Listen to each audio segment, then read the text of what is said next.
Let's talk about this. Obviously, this is a pressing issue for corporations worried about their data and the security of that. For people who deal with these corporations, knowing that they have all my data, what's this response team about? Well, look, this is an unprecedented collaboration in the Canadian market to have Ernst & Young, Provident Communications, and Norton Rose Fulbright partnering to provide a one-stop shop for companies out there that are facing cybersecurity threats. Look, it's well known out there. It's not a function of if companies are going to be dealing with cybersecurity threats. It's a question of when. And we've put under one roof the expertise of Ernst & Young, which is the leading provider on the technology side, the expertise of Norton Rose Fulbright on the legal side, and then, of course, on the crisis communications side with Provident Communications to offer a full offering to the C-suite across this country. Okay, an offering to the C-suite. I wonder about the average person listening to the conversation saying, is this about me at all? Is this about my data, or is this about the corporation sort of protecting itself in times of crisis? Well, look, corporations understand that in order to keep their customers, in order to keep the confidence of their customers, and in order to ensure that their reputations withstand the difficulties that are happening out there right now in the cyber world, they need to ensure that their customers have absolute confidence in their systems and in the privacy. Every time someone puts in their credit card, puts in their email address, people need to understand that they have the full strength of the organization behind them.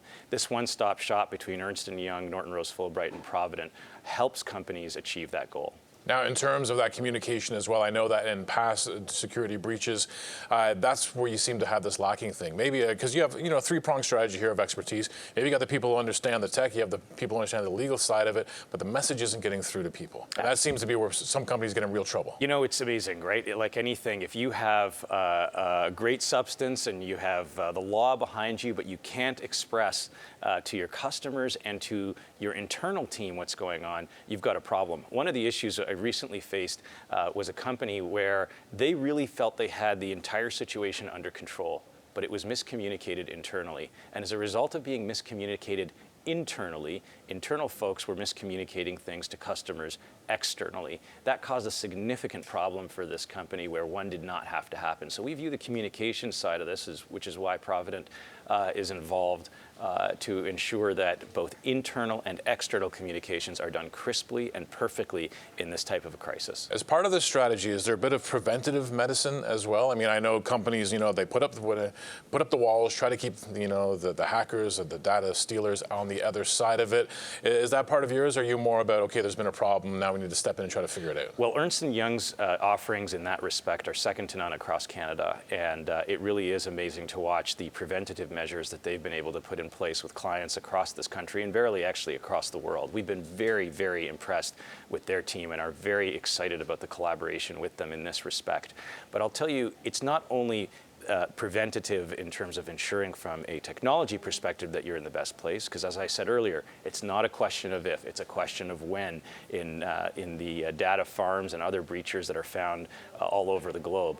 What we're looking to do is to ensure that the first question after something does go wrong isn't, where do we go? What do we do now? The first question should be, where's our handbook, which sets out exactly what we're supposed to do, what our duties are to our customers, what our duties are to our clients, what our duties are to other stakeholders, and ensure that we're in a position to help them be ready with one foot forward right when something happens. I find when we do have these big corporations that end up getting breached and you sort of dig back further and further to the source of the breach, in the movies or in our imaginations, where it's always about some hackers, running code at record speed to get ahead of this program. And in the end, you find out someone opened an email they shouldn't have and clicked on a link they shouldn't have. It seems like there's a huge education component within a business to say, listen, you got to watch out for those phishing attempts, because that's in the end how they're going to get you. It is. And listen, organizations are trying very hard to ensure that this doesn't happen with, internal education programs and that sort of thing. Again, the hackers are a step ahead of us. And we have to be ready. And I'll tell you, I speak to a lot of boards across this country, mainly on M&A and proxy battles and that sort of thing. And while those issues continue to be very important for boards, we found that cybersecurity is tops, which is why, again, this collaboration between Ernst & Young, Provident, and Norton Rose Fulbright is going to be a great success. All right, you mentioned M&A. You're an M&A guy. Apart from this subject, we're always concerned in Canada about the amount of of companies being bought to the public markets. Are we seeing a bit of a recovery in that space? Look, I think we have a robust market here in Canada, beyond cannabis as well. I think, our capital markets were certainly dominated by cannabis in 2019. There was a ton of activity across the investment banks and law firms. I think that we are going to see a comeback in technology, M&A. We're seeing a lot of AI and issues, even companies that are providing offerings around cybersecurity. So we're very bullish on the M&A market here in Canada. We're very bullish on the capital markets in Canada generally, and we think that the C-suites are going to be continuing to look for acquisitions both in Canada and around the world. When it comes to the cannabis sector and what we've seen lately, we're seeing a changing of the guard at the top CEOs exiting, jobs being cut, expectations coming down. Is there a sense in the underwriting community that they need to ask some hard questions of themselves? I mean, these deals were underwritten, and we bought them to the public, and everything seemed like it was going to be amazing, and it's been far, far from amazing in the past year. I don't believe in introspection in that manner when it comes to investing. People invest in a wide variety of companies, and sometimes there are winners and sometimes there are losers. I'm a big believer in the strength of our capital markets, and I believe that investors should have full confidence, both in Canada and around the world, in our capital markets.